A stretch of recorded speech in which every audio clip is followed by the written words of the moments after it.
मैं जानता हूँ कितने हृदय चिकित्सक हैं, हमारे ऊपर कृपा करके आप यहाँ पर पधारे हैं। मैं आप सबका स्वागत करता हूँ। मित्रों, मैं बहुत अधिक समय नहीं लूँगा। मैं सबसे पहले तो निवेदन कर दूँ आपसे, एक बालक आर्यमान आया हुआ है अजमेर से, वो कुछ वेलकम स्पीच करना चाहता हूँ, सबका आप लोगों का वेलकम करना चाहता है। 2 minute. I, Arman Gilyal, is here to pay my tribute to my respectable great-grandfather, man of dignity and integrity, coupled with great humility, generosity, and selflessness. I aspire to live a life imbibing the values laid down by my great-grandpa. Albert Einstein once said, "Our death is not an end if we can live for our children and younger generation." So let us celebrate our grandpa's life and continue his legacy. Thank you, Grandpa. I love you and I miss you. Thank you, everyone. Come and join us. Thank you. India.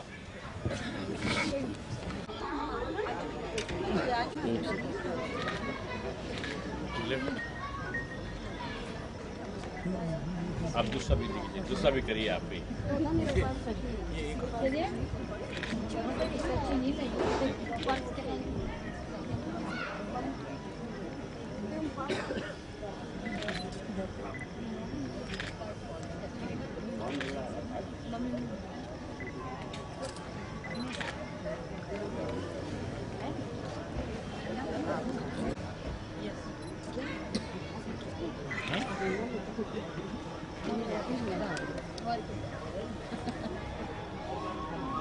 पकड़ो, कहाँ गए वो? 5 minute से 5 minute जल्दी करो। जी जी जी।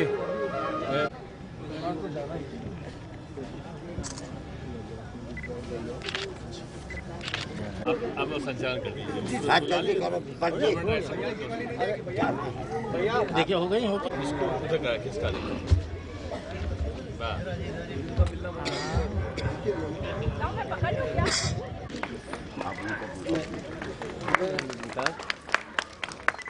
मैं doctor ND Mishra ji से निवेदन करूंगा, अपने भाई डॉक्टर एनडी मिश्रा जी ऐसी राय साहब का सम्मान करें।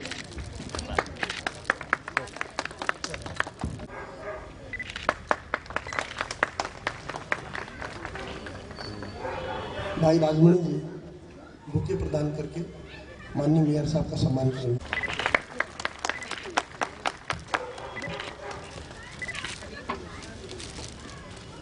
संपादित करके नए रूप में उसको प्रस्तुत किया है, तो मैं माननीय एस राय साहब से और माननीय मेयर साहब से निवेदन करूंगा कि वे उनका लोकार्पण करने का कष्ट करें।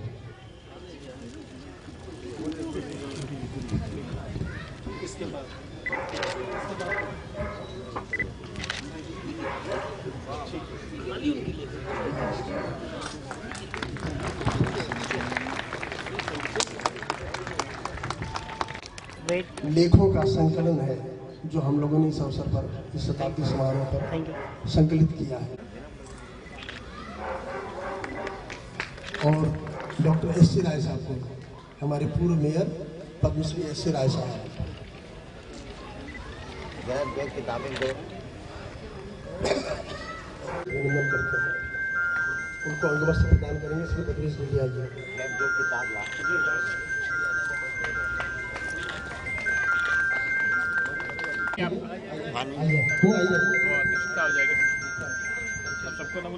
कार्यक्रम में दिया, बाद में बात करेंगे।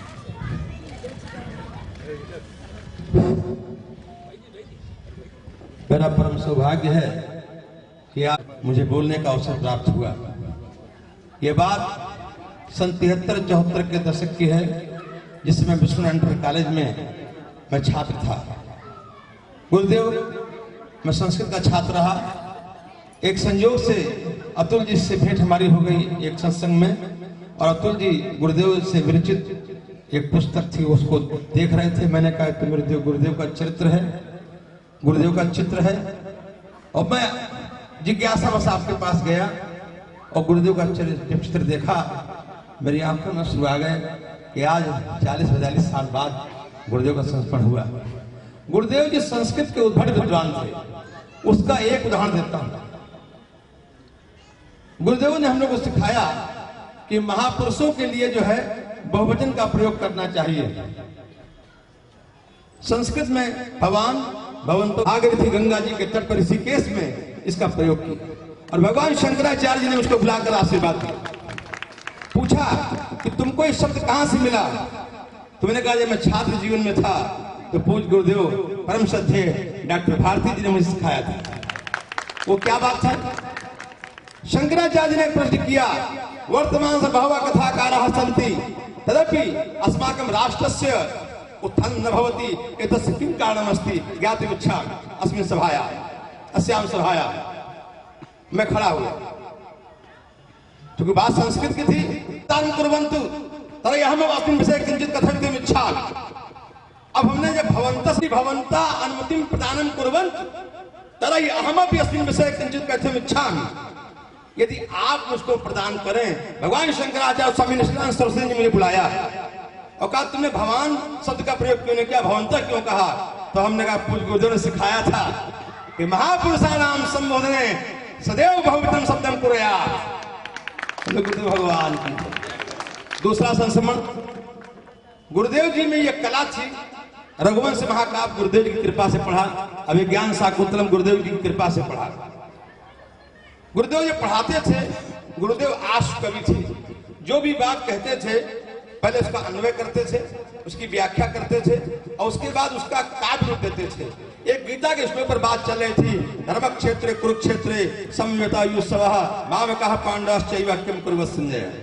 गुरुदेव की भाषा आज तक मुझको याद है।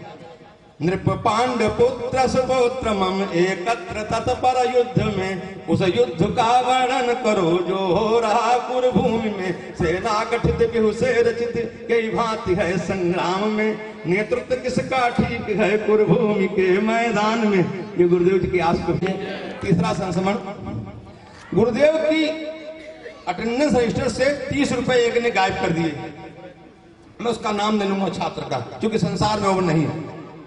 और गुरुदेव ने कहा जो भी रुपया लिया है वो सामने आ जाए, नहीं तो मैं निकाल लूंगा। हम लोग बड़े परेशान कि 30 रुपए का मामला है और गुरुदेव के रजिस्टर से गायब हो गया है। और प्रार्थना स्थल पर रघुवीर साहब प्रिंसिपल थे और गुरुदेव जी एक छाता लेकर चलते थे हमेशा। तो गुरुदेव ने कहा कि आज प्रार्थना सभा में मैं चोर पकड़ लूंगा, सामने आ जाए। और वो लड़का डर के मारे नहीं आया, वही चुराया था। और गुरुदेव जी जब प्रार्थना हो गई माता सरस्वती की, गुरुदेव ने कहा तुम बाहर आ जाओ। और लड़का बाहर आ गया, गुरुदेव के चरणों में गिर पड़ा। गुरुदेव ने कहा कोई बात नहीं बेटा, गलती होती है, ऐसा मत किया करो। ये गुरुदेव की क्षमता थी। गुरुदेव की जो वाणी थी, एक बार लीला पिक्चर हॉल बन रहा था, उसमें 16 पिक्चर लगी थी और विष्णुनारायण के सब लड़के जाए पिक्चर देखें। गुरुदेव की आज भी बात मुझे याद है और मैंने अपने छात्रों को भी यही पढ़ाया। ये जनाः चलचित्रम पश्यन्ति ते कदाप्यपि भगवंतम द्रष्टुम न शक्नोमि। जो सिनेमा देखता है वो सीने में नहीं देख सकता है, और जो सीने में देखता है वो सिनेमा नहीं देख सकता है। ये गुरुदेव के वाक्य बोले। बहुत संस्मरण है, लेकिन हमारे मेयर साहब का समय है, बहुत संस्मरण है, फिर सुनाऊंगा। बोलिए गुरुदेव भगवान की जय। गुरुर् ब्रह्मा गुरुर् विष्णु गुरुर्देवो महेश्वरः, गुरु साक्षात् परब्रह्म तस्मै श्री गुरुवे नमः। बोलिए गुरुदेव भगवान की। मेयर साहब को अत्यंत व्यस्तता है, उनको जाना है, इसलिए मैं माननीय मेयर साहब से कहूँगा कि वे अपने उद्बोधन से हम लोगों को प्रेरित करें। माननीय मेयर साहब। दर्शक और पूरे लखनऊ में जिन्होंने अपनी सेवा भाव से एक अलग पहचान और एक मार्गदर्शन हम सबको दिया है, ऐसे पद्मश्री डॉक्टर एस.सी. राय साहब आज गुरु गद्दी पे विराजित हैं। पूज्य गुरुदेव आदरणीय वी.के. शर्मा जी, आदरणीय रमेश जी, रैना साहब, पांडे जी, गुरुदेव के परिवारजन, उपस्थित सौभाग्यशाली भक्तवृंद। गुरुदेव से मैं मिला नहीं, और उनकी अनुभूति को मैंने आज प्राप्त किया है। लेकिन गुरु सशरीर मिले ये जरूरी नहीं है। गुरु का स्मरण करना, गुरु का अंतर्मन से ध्यान करना, गुरु का मतलब सत्य है, सत्कर्मों पर चलने की आस्था है। गुरु का तात्पर्य यह है कि जो सत्कर्म करने के लिए प्रेरित करने वाली जो आत्मा है वो हमारे सन्निकट रहे। और निश्चित रूप में आप सबने जो कार्यक्रम रखा है पूरी तरीके से सद्विचारों से प्रेरित है। ईश्वर एक है और ईश्वर को प्राप्ति के हम प्रयत्न अनेक करते हैं। भगवान प्राप्त हो जाए इसके लिए हम अनेकों अनेक प्रकार के कर्म हम करते हैं। कुछ से संतुष्टि मिलती है और बहुत से असंतुष्टि भी प्राप्त करते हैं। एक गुरुओं का संस्मरण पांडे जी बता रहे थे, बहुत अच्छा बता रहे थे। एक गुरु के पास में एक शिष्य आया।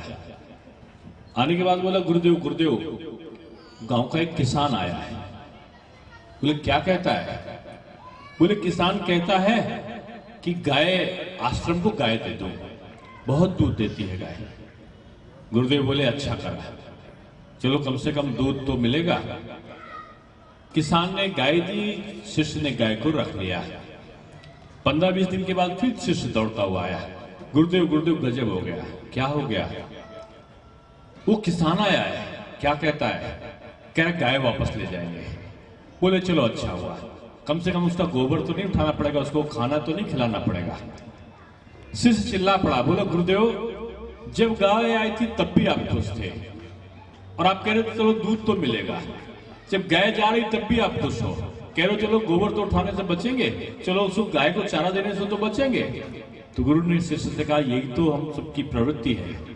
जो मेरे पास में है हम उससे संतुष्टि प्राप्त करके आनंद की अनुभूति कर सकते हैं। जो मेरे पास में नहीं है उसको प्राप्त करने की चेष्टा करके हम अपने आप को दुख क्यों दें? ये जो क्रोध है ना, ये दूसरों के द्वारा किए गए कृत्यों के लिए अपने आप को दंड देने की प्रक्रिया है। हम क्रोध क्यों लाए? किसान ने क्या किया उसके बदले हम गुस्सा क्यों करें? हमको जो आनंद मिला था गाय के आने में, वही आनंद हमको जाने में भी प्राप्त हुआ है। गुरुओं की संगति, गुरुओं की भावना, विशिष्ट लोगों के विशिष्ट कार्य करके यहां से चले जाना है। जीवन बड़ी विचित्र माया है।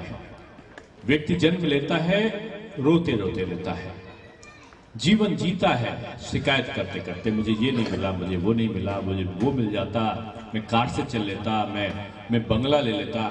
शिकायत करते करते जीवन की यात्रा के अंतिम पड़ाव पे पहुंचता है और जब वृद्धावस्था में पहुंचता है तो पछताते पछताते, हे ईश्वर शायद और जीवन मिल जाता तो मैं ये काम भी कर लेता, शायद वो काम भी कर लेता है। रोते रोते आया, शिकायत करते करते जीवन जिया और पछताते पछताते चला गया। जीवन की इस अनवरत चलने वाली यात्रा में उसको पता ही नहीं है कि हम लखनऊ से कानपुर जाते हैं, लखनऊ से इलाहाबाद जाते हैं, लखनऊ से हम आंध्र प्रदेश और कर्नाटका जाते हैं। कहां से जाना है? ट्रेन से जाना है, जहाज से जाना है। टिकट हमारा कौन करता है? टूर ऑपरेटर करता है। टूर ऑपरेटर हमारा टिकट काट के देता है, कहां ठहरना है, कब जाना है, कब आना है, कहां टैक्सी से चलना है, कहां रिक्शे से चलना है और कैसे रह के क्या खाना है और खाने के बाद वापस आ जाना है। हमारी यात्रा का जो नियोजन है वो टूर ऑपरेटर करता है। और टूर ऑपरेटर कौन है? हमारे जीवन की जो यात्रा है उसका टूर ऑपरेटर कौन है? कब पैदा होना है, किसी घर में विवाह होना है, किसके पुत्र होने हैं, किसके पिता होना है, कहां पे खाना है, कहां पर रहना है, ये हमारी जीवन की यात्रा का सारा टूर ऑपरेटिंग करने वाला व्यक्ति जो है, टूर ऑपरेटर है, वो ईश्वर है, भगवान है। उस भगवान के पास जाने का उपक्रम बताने वाला गुरु है। और वो गुरु जो है वो भगवान के पास जाने का जो उपक्रम बताता है ना, वो श्रेष्ठ भाव को अंतर मन में जागृत करता है। हम जानते नहीं कि हम कौन है। कोई एक दोहे में था ना, कस्तूरी कुंडल बसे मृग ढूंढत वन माई, ऐसे घटघट राम है दुनिया देखत नाई। हिरण के गले में कस्तूरी है, खुशबू है, सुगंध है, और हिरण पूरे जंगल में, पूरे वन में भ्रमण कर रहा है कि खुशबू कहां से आए, उसको प्राप्त कर ले। व्यक्ति भगवान को खोज रहा है, कहीं भजन कर रहा है, कहीं ढोलक बजा रहा है, कहीं हारमोनियम बजा रहा है, कहीं पूजा कर रहा है, कहीं नतमस्तक होकर माल्यार्पण कर रहा है। उसको पता ही नहीं कि ईश्वर को प्राप्ति के लिए जो उपक्रम कर रहा है, ईश्वर तो उसके अंतर्मन में है, उसके हृदय में, उसके शरीर में। और ईश्वर जो उसके शरीर में है वो उसको खोजता है। कस्तूरी कुंडल बसे मृग ढूंढत वनमाई, ऐसे घट घट राम है दुनिया देखत नाई। राम तो कण कण में व्याप्त है। राम यानी सत्य, सत्य का जो मार्ग है वो हर व्यक्ति के बस में है, लेकिन वो उस मार्ग को जान ही नहीं पाता है। वो मार्ग को प्राप्त करने के लिए इधर उधर भ्रमण करता है, और उसको भ्रमण करने के लिए जो सही रास्ता दिखाने का काम करता है तो वो गुरु होता है। इसलिए हम लोग के वहां पर माता और पिता को पहला गुरु माना गया है। माँ पहली गुरु है, पिता उसके साथ में दूसरा गुरु है। लेकिन माँ और पिता आज तो एक ही मोहल्ले में रहने के बाद में पता चला। मैं वृद्धाश्रम गया, डॉक्टर साहब ने वृद्धाश्रम बनवाया था, वहां पर गया। मैं एक मार्मिक चित्र देखता हूं कि एक बुजुर्ग वृद्ध पति और पत्नी वहां पर है। IAS अधिकारी थे पहले वो। अब काफी समय के बाद वो चले भी गए। उनका बेटा मेरे साथ में पढ़ता था, और बेटा मैं जब अंग्रेजी में वो बोलता था और मैं हिंदी में बोलने लगता था तो पिता डांटते थे, इसके साथ मत रहो, ये तुम्हारी हिंदी खराब कर देगा, अंग्रेजी खराब कर देगा। 4 बेटे थे उनके। 4 बेटे रहने के बाद में वो हमको अनाथाश्रम में दिखे तो मुझे, वृद्धाश्रम में दिखे तो मुझे बड़ा अजीब सा लगा। मैंने उनको प्रणाम किया। जब प्रणाम करने के स्टाइल से वो बेचारे, दिनेश हो क्या? मैं दिनेश हूँ। तो मेयर बन गए। चाचा जी आप ठीक हैं? जब मैं चाचा जी बोलता था अंकल कहा करो, चाचा वाचा मत कहा करो। तो समझ गया चाचा जी कह रहा तो बोले बेटा ठीक हो ना? कहा चाचा जी आपके तो 4 बेटे थे और आज आप यहाँ पर रह रहे हो। भजन कीर्तन कर रहे थे वहां पर, वो जो वहां पर गायत्री परिवार के लोग उसको संचालित करते हैं, वहां पर भजन हो रहा था। मैंने कहा 4 बेटे हैं आपके, और आप इस वृद्धाश्रम में क्यों आए हो? पिता चुप हो गए। माँ से रहा नहीं गया। माँ बोलती नहीं बेटा, जो बंगलौर वाला बेटा था ना, अभी तुम नहीं जानते हो, परसों ही फोन आया था, बोल रहा था कि माँ अगर तबीयत खराब हो जाए तो मुंशी पुलिया में नरसिंह वर्मा जी की दवा ले लेना, या एनासिन की टिकिया खाना। अभी तो 4 दिन पहले ही बेटे ने कहा है। आप क्यों नहीं कहते कि वो याद करता है?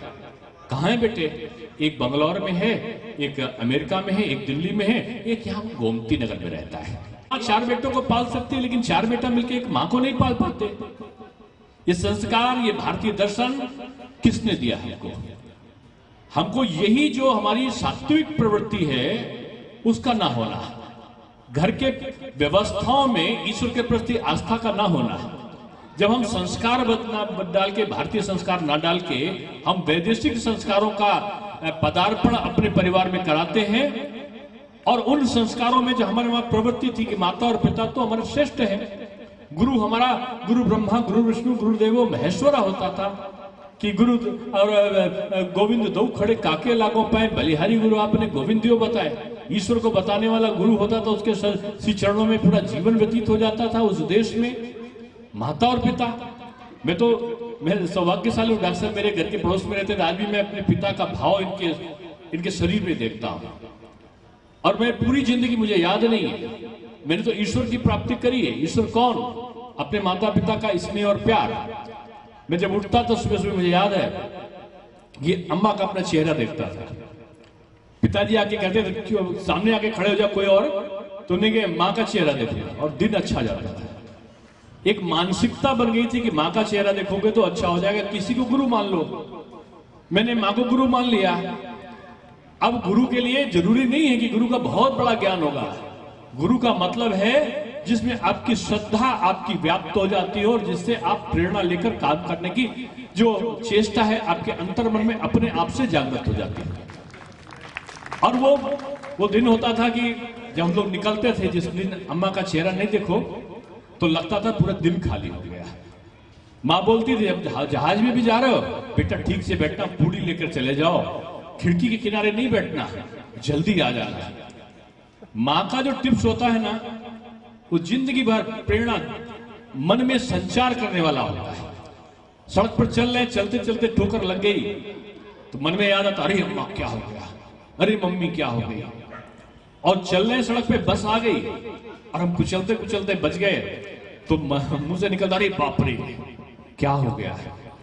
छोटी सी चोट लगती है तो मां याद आती है, और कोई बड़ी घटना से बचते हैं तो पिता याद आते हैं। ये माता और पिता का वट वृक्ष जो है वो पूरे जीवन को आनंदित करने वाला भाव उत्पन्न करता है।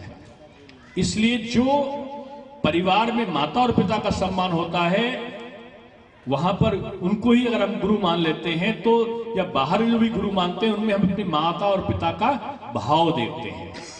मैंने देखा कि पूज्य गुरु जी को जब जितेंद्र भारती जी का पांडित जी और हमारे उद्घोषक महोदय जब वर्णन कर रहे थे तो वो गुरु का नहीं, गुरु के अंदर जो बसा हुआ मातृत्व और पितृत्व का भाव था उसका आनंद की अनुभूति कर रहे थे। क्या है कि जीवन में ना जीवन में आपको चाचा चाची, ताऊ ताई, मौसा मौसी, भाई बहन, सब में पहले कौन आया? पुरुष आया। लेकिन एक ही रिश्ता होता है जिसमें बोलते माता पिता, मां पहले पिता बाद में। ये ईश्वरीय व्यवस्था बन जाती है। ईश्वर के वहां भी क्या है कि राधा कृष्ण, राधा पहले कृष्ण बाद में, सीताराम, सीता पहले राम बाद में, उमा शंकर, उमा पहले शंकर बाद में, लक्ष्मी नारायण, लक्ष्मी पहले नारायण बाद में, सीताराम, सीता पहले राम बाद में। तो जो मातृत्व का भाव है वो गुरुत्व भाव में परिवर्तित हो जाता है और वो अलग प्रकार की अनुभूति देता है।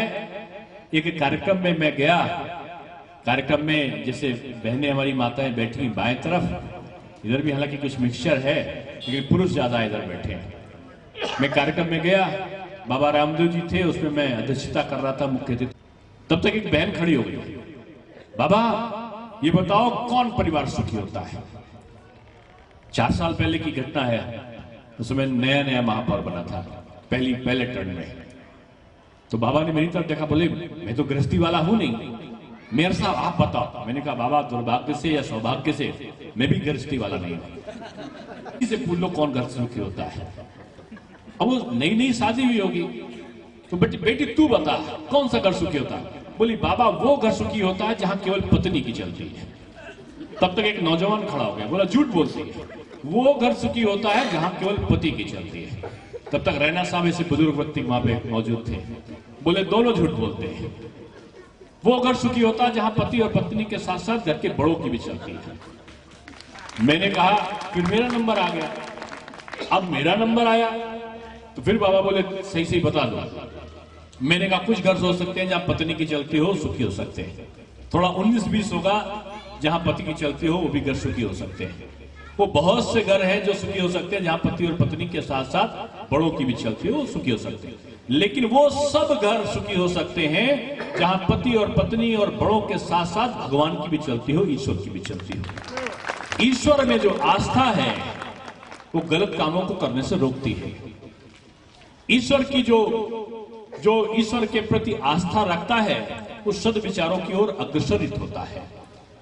कोई एक शिष्य पूछता है गुरु से, शॉर्टकट रास्ता बताओ गुरुजी, भगवान के पास में जाना है, भगवान का प्रिय बनना है। तुम करते क्या हो? एक शिष्य बोला मैं भजन करता हूं, दूसरा बोला मैं तपस्या करता हूं, तीसरा बोला मैं तो यज्ञ करता हूं, चौथा बोला मैं तो हमेशा राम राम जपता रहता हूं। तो बोले भगवान को शॉर्टकट पहुंचने का ये रास्ता नहीं है। ये तो भगवान के जहां निवास होता उनका घर है, उनके घर के बाहर दरवाजे तक, उनके द्वार तक पहुंचने का मार्ग है। पूजा करो, तप करो, तपस्या करो, भजन करो, कीर्तन करो, ये भगवान के घर के अंदर जाने का नहीं है। बोले भगवान के घर के अंदर जाने का रास्ता कौन है? तो बोले जो अपने लिए नहीं, जो दूसरों के लिए जीता है, जो समाज के लिए उपकार का कार्य करता है, भगवान उसको सबसे प्रिय प्राप्त अपना पाता है। और ये शॉर्टकट रास्ता होता है, सबसे जल्दी वो भगवान के पास में, उनके निकट। भगवान के पास जाने का मतलब ये नहीं कि वो गोलोकवासी हो जाए, भगवान का प्रिय पात्र बन जाता है और उसको सारे सुखों की अनुभूति हो जाती है। क्योंकि है क्या, आज का जीवन बड़ा विचित्र है। आज जिससे देखिए आप बात करो, कोई भी जितने लोग यहाँ बैठे हैं, किसी से बात करो आप सुखी हो, बोलेगे क्या करूं, अरे मेरे पैर में चोट नहीं होती तो मैं बिल्कुल ठीक था। किसी पूछो आप क्या हो गया, बोले क्या करूं, पड़ोसी मुझसे कम पढ़ा लिखा है लेकिन तनख्वाह ज्यादा पा रहा है। किसी और से बात करो, क्या करूं, मेरा बेटा तो हिंदी स्कूल में पढ़ रहा है, पड़ोसी का बेटा जबकि कम कमाई वाली तनख्वाह है तभी वो अंग्रेजी में पढ़ रहा है। आज लखनऊ में नहीं, उत्तर प्रदेश में नहीं, पूरे भारतवर्ष में हर व्यक्ति दुखी दिखाई पड़ रहा है। हमसे एक व्यक्ति ने पूछा लोग दुखी है, इसलिए मैं गुरुदेव के श्री चरणों में मैं भी पढ़ रहा था तो उन्होंने पड़ोसी के सुख के बारे में हल्का सा उनका टिप्पणी दिखाई मुझे, इसीलिए मैंने उसको बोला कि पड़ोसी का सुख मेरा सुख और पड़ोसी का दुख मेरा दुख। जिस दिन हो जाएगा सर्वे भवन्तु सुखना, सबके सुख में मेरा सुख है, यही भारतीय संस्कृत का मूल मंत्र है। क्योंकि पाश्चात्य संस्कृत होती है ना, पाश्चात्य संस्कृत में बोलते हैं जो जन्मा है वो कमाएगा, जो कमाएगा वो खाएगा। यानी मेरा जन्म हुआ, ये अमेरिका वाले से पूछो, इंग्लैंड वाले से पूछो तो कहेगा कि मेरा जन्म हुआ तो मुझे कमाना पड़ेगा, अगर मैं कमाता नहीं हूं तो मुझे जीने का अधिकार नहीं है। लेकिन भारतवर्ष की जो मूल व्यवस्था है उसमें देखो तो जो जन्मा है वो कमाएगा, जो कमाएगा वो खिलाएगा। यानी मेरा जन्म मेरे लिए नहीं, मेरा जन्म तो सबके लिए हुआ है। सर्वे भवन्तु सुखना, सबके सुख में मेरा सुख है। जो इसकी अनुभूति करता है ना वो सबसे सुखी होता है। और जीवन का ये सुख और दुख ये निरंतर चलने वाली एक सतत प्रक्रिया है। अगर सुख है तो दुख भी आ सकता है, दुख है तो सुख की प्रतीक्षा भी करो, वो आपको अपने आप में आपको आलिंगन करने वाला है। लेकिन क्या है कि हम लोग उसको भांप नहीं पाते। एक मोर है, मोर नाचता है, नाचता है तो उसे करीब जाकर देखो हम तो समझेंगे कि ये तो पानी बरस रहा है, ये सुख की अनुभूति कर रहा है, ये खुश होकर नाच रहा है। लेकिन ऐसा नहीं है कि आप उसके करीब जाकर अगर सुनो तो जब मोर नाचता है तो उसके करीब जाकर सुनो वो जोर जोर से रोता है, यानी सुख में वो दुख की अनुभूति कर रहा है। और एक पक्षी है हंस, हंस जब मरने वाला होता है, मरने वाला हंस के करीब जाकर आप सुनो वो जोर जोर से गाना गाता है, यानी दुख में वो सुख की अनुभूति करता है हंस, और मोर जो है वो सुख में दुख की अनुभूति करता है। जीवन की यही व्यवस्था है। जो मेरे पास है हम उसको प्राप्त करना नहीं चाहते। हम कल के प्रति आशंकित होते हैं, ये कल तो फिर आएगा ना। एक बीते हुए कल को हम देख चुके हैं, अब आने वाले कल की हमको चिंता नहीं करने की जरूरत है। लेकिन ये जो टुडे है, ये जो आज है, ये फिर नहीं आने वाला है। इसलिए हमको आज को देखना है, आज को ठीक करना है, और आने वाले कल के लिए हमें तैयार रहना है। तो ये जो गुरुओं की वाणी होती है वो आज को ठीक करने के लिए होती है, ये कल के लिए नहीं होता है। कल तो आएगा ही आएगा। अगर मेरा आज अच्छा है तो मेरा कल भी अच्छा होगा, और मेरा आज अच्छा है इसके लिए मुझे अंतःकरण में देखना होगा, उस सुख की खोज करनी होगी जिसके लिए हम भटक रहे हैं। वो सुख है आत्मसंतुष्टि का, वो सुख है हमें या तो मेरे पास जो है वो उससे मैं संतुष्ट हो जाऊं, या ऐसा है कि जिसको मैं प्राप्त करना चाहता हूं केन प्रकार मैं उसको प्राप्त कर लूं। ये दूसरी प्रक्रिया कष्टकारक बन जाती है। इसलिए हम सब लोग जैसे ऐसे सत्य प्रवचनों में जब जाते हैं तो हम अपने उस मार्ग को देखना चाहते हैं कि हम किस मार्ग में जाना चाह रहे हैं। बहुत अच्छे यहाँ पर भजन हो रहे थे, मैं भूल ही गया कि मैं कहाँ बैठा हूँ। मैं विश्वविद्यालय में पढ़ाता हूँ, तो जब पढ़ाता हूँ तो लगता है जब विद्यार्थी बैठे रहते हैं और कुछ नहीं बोलते तो लगता है कि चलो ठीक है और समय चल सकता है। लेकिन जहाँ इधर उधर होते हैं तो उसको बंद कर देते हैं। लेकिन यहाँ इधर उधर आप नहीं हुए, लेकिन मुझे लग रहा है कि मुझे संकेत प्राप्त हो रहा है कि अगले कार्यक्रम के लिए मेरा बहुत मन था इतने अच्छे सद्विचारों वाले लोगों के बीच में आकर। मैं जब आदरणीय पूज्य डॉक्टर ऋषि राय जी के सानिध्य में जब अपने को बैठा पाता हूँ तो मेरे अंतर मन में रक्त का संचार और ज्यादा तेजी से प्रवाहित होता है। आपका आदर्श, आपकी जीवन की पूरी गाथा जितने भी शब्दों में कहें कम है। गुरुदेव को परिचित नहीं था कि आप गुरु पुत्र हैं। हालांकि ब्राह्मण दो प्रकार के होते हैं, एक होता है याची, एक होता अयाची। याची जो होता है ना वो उसका काम केवल होता है, मुझको कह सकते हो थोड़ा थोड़ा मैं याची हूँ, वो शिक्षा का दान करता है, वो पठन पाठन तक अपने आप को सीमित। हालांकि राजनीति में आने के बाद मैं भी अयाची में आ गया। ये वर्ण व्यवस्था का प्रारंभ था और उसमें याची जो होता है ना वो उसका केवल साधन होता है कि धर्म का प्रचार करना, दूसरे के उपकार के लिए कार्य करना, अपने को अध्ययन और अध्यापन तक सीमित रखना है और धर्म और उपदेशों को दूसरों तक प्रवाहित करना है और एक अपने लिए मांग कर अपने जीवन का यापन करता है। और दूसरा अयाची होगा जो व्यवसाय में लग जाए, नौकरी पेशा में लग जाए, दुनिया में लग जाए, लेकिन वो भी श्रेष्ठ भाव को प्राप्त करता है। तो मैं कहूंगा आप चाहे याची हो चाहे अयाची हो, आप एक श्रेष्ठ भाव को प्राप्त करते हुए पूरे परिवार को नहीं, गुरुदेव के पूरे परिवार को आपने एकत्रित किया है। निश्चित रूप में उनके आशीर्वाद के सबसे ज्यादा पात्र आप बन रहे हैं और आपकी ये व्यवस्था आपके परिवार में एक निर्मल धारा के रूप में बहती रहे। मैं रमेश जी का भी धन्यवाद ज्ञापित करता हूं। तूफानी जी ने मुझे अच्छे कार्यक्रम में बुलाया, हालांकि आज सुबह से मैं कई कार्यक्रम में था, अभी थक गया था, अभी 2 कार्यक्रम बाकी थे, तो मैं पूछ रहा था उससे कि क्या मुक्ति मतलब यहाँ से अनुमति मिल सकती है। तो उन्होंने कहा कि हम लोगों का कार्यक्रम कौन सा है, उन्होंने कहा कि कुछ धर्म कर्म का है। तो हमने कहा फिर तुम वहाँ से अनुमति लेना ठीक नहीं है, चलो थोड़ा सा चल के चला आऊँगा। लेकिन यहाँ आके बहुत अच्छा लगा। आप सबको मेरी शुभकामनाएं, आपको शुभकामनाएं कि आप जाइए कहीं भी, किसी भगवान की आप पूजा करो। आप हनुमान सेतु जाओ, चाहे शंकर भगवान को करो, चाहे आप संतोषी माता को करो, चाहे साईं बाबा को करो, रास्ता एक है। और रास्ता एक है। मेरे एक मित्र था मेरे साथ में, मैं बचपन में देखा, मैं पढ़ता था, मैं फर्स्ट आया, वो थर्ड आया। उसने कहा तुम भगवान की कौन सी पूजा? उसने कहा संतोषी माता की करते हैं। उसके बाद में वो लड़ना चाहता था, चुनाव पार्षद का हार गया, मैं महापौर का जीत गया। देखा हनुमान जी की पूजा करा, बोला तुमने बताया नहीं तुम हनुमान जी की करते हो। मैं उसके बाद कुछ और प्रक्रिया आगे बढ़ी, वो कुछ और बनना चाहता था, मुझे मिला तो मैं शंकर भगवान की आराधना में खाटू श्याम जी बाबा के दर्शन करा। बोला इन दोनों का नाम तुमने बताया ही नहीं था, अब मैं इनकी करूंगा।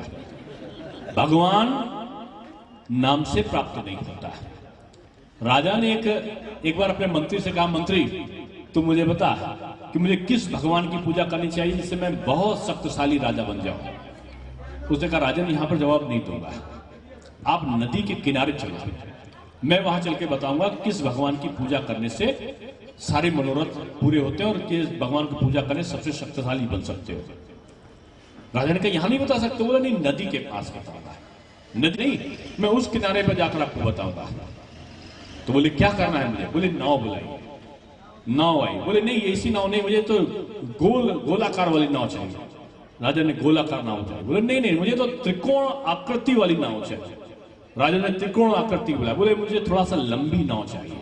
राजा को गुस्सा आया, अरे मंत्री तेरे लिए मैं 4-4 नाव बुलाई, नदी के इस पार से उस पार जाना है, किसी भी नाव पर बैठ तेरी नैया पार हो जाएगी, तू नदी पार कर लेगा। लेकिन तू कहता है कि मुझे गोल चाहिए, मुझे त्रिकोण चाहिए, मुझे लंबी चाहिए, मुझे छोटी चाहिए। अरे किसी नाव पर बैठ तू नदी को पार कर सकता है। बोले राजन मैं यही कह रहा हूं, तू किसी भी भगवान की पूजा अंतर्मन से सच्चे कर, तेरे जीवन की नैया पार हो जाएगी। इसलिए ये जो भगवान की पूजन है ना, आप चाहे गुरुदेव भगवान की पूजा करो, चाहे शंकर भगवान की करो, चाहे विष्णु भगवान की करो, जिसकी भी करो सच्चे मन से करो, सद विचारों को अंतर्मन में लाओ, दूसरों के हित के लिए आप काम करो, वर्तमान से आप प्यार करो और अपने आप को आप संतुष्ट रखो। निश्चित रूप में आप दुनिया के सबसे सुखी परिवार वाले व्यक्तित्व बन जाओगे। यही मेरी आप सबके प्रति शुभेच्छा है। आपका कार्यक्रम देर तक चलेगा, मैं जानता हूँ। डॉक्टर साहब का आशीर्वाद सुनने में, डॉक्टर साहब आज अच्छे तरीके से बोलेंगे तो आप लोग सुनकर जाइएगा और मुझे छोड़ने कोई नहीं जाइएगा, क्योंकि सभा खराब हो जाएगी। इसलिए आप सब लोग मेरे साथ एक बार जयकारा बोलिए। गुरुदेव मानसेत के व्यवस्था से जुड़े हैं। सीता माता को लक्ष्मण जी के साथ छोड़ने जा रहे थे तो हनुमान जी एक अनंत भाव में, जीवंत भाव में जीवित रहने वाले एकमात्र देव हैं, जिनको अमरत्व का वरदान राम जी ने दिया था। सरयू में वो, हालांकि कई कथाएं हैं, लेकिन एक कथा का मैं केवल वर्णन करूंगा। प्रभु राम ने सरयू कैसे छोड़ा, इसके बारे में 2-3 किंवदंतियां भी हैं, कहावतें भी हैं, मान्यताएं भी हैं। लेकिन एक प्रसंग आता है कि राम जी सरयू में अपने को समाधि लेकर अपने मानव शरीर को छोड़ने जा रहे हैं। लक्ष्मण जी दौड़ते हैं और दौड़ने के बाद बोलते हैं प्रभु तुमने मुझे, समझ आते हैं कि लक्ष्मण के बगैर राम नहीं रह सकते। भगवान विष्णु के अवतार है राम, और विष्णु के जो शेषनाग हैं वही शेषनाग राम जी के लक्ष्मण के रूप में अवतरित हुए हैं। तो राम जी कहते हैं ठीक है लक्ष्मण, तुझको मेरे साथ में चलने की अनुमति है। हनुमान जी को सूचना मिलती है। हनुमान जी रोते रोते दौड़ते दौड़ते आते हैं, प्रभु मैं जानता था तुम लक्ष्मण को ज्यादा चाहते हो, तुम मुझे चाहते नहीं हो, और इसीलिए तुम लक्ष्मण को लेकर जा रहे हो और मुझे छोड़े जा रहे हो। तो राम जी हंसते हैं और बोलते हैं, अरे हनुमान, तू पगला है, तू नहीं जानता कि मैं तुझे कहां छोड़कर जा रहा हूं। तूने अपना सीना चीर कर दिखाया था कि मैं यानी राम, सीता और लक्ष्मण तीनों तेरे हृदय में वास करते हैं। क्या तू चाहता है कि तेरा राम, तेरे लक्ष्मण, तेरी सीता तीनों समाप्त हो जाए? बोले नहीं चाहता प्रभु। तो बोले अगर राम को, सीता को, लक्ष्मण को जीवित करना है, जीवित रखना है, तो तुझे भी जीवित रहना पड़ेगा और अनंत काल तक तू जीवित रहेगा।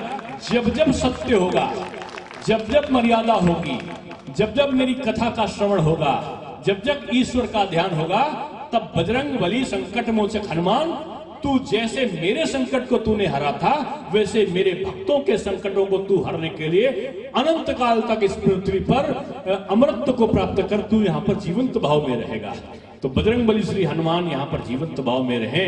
और मैं इसकी अनुभूति इसलिए कर रहा हूं कि यहाँ पर सद्विचारों का प्रवाह हो रहा है, इसलिए राम जी ने हनुमान जी को यहाँ पर जरूर भेजा है।